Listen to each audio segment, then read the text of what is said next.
waxa saadartay baaqan u soo jeedinaya dawladda federaalka oo madax ka yahay Xasan Sheekh mas'uul guud buu ka yahay waxa weeye dadka gudaha Yamaneed ku xayiran iyo dadka xeebaha Yamaneed ku xayiran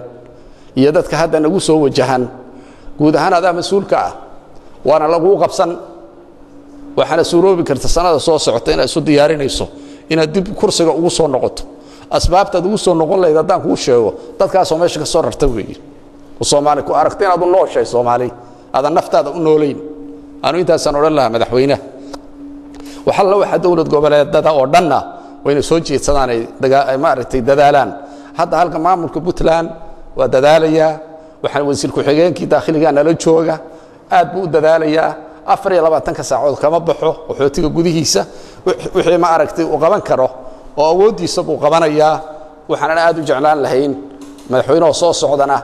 inuu arinta ka qayb qaato oo galo isaga bad soo diray oo soo cayinay gudida marka guud ahaan iyo gaar ahaan dadka dibadda gudaha shirban madal baan inii qabanaynaa aanu ku soo bandhigi doono wixii aad bixiseen iyo meesha aan ugu talagalay iyo wixii baxay iyo wixii yaala waxa weeye dadka soo wajahan baritooliye ilaa saa dambe doonyaa soo galaya halkan aan heegan ugu nahay waxaan rabnaa wixii tamartayada inaan ku bixino oo tawjiiha oo maxaan ku leeyahay dhoofin ah dadkuna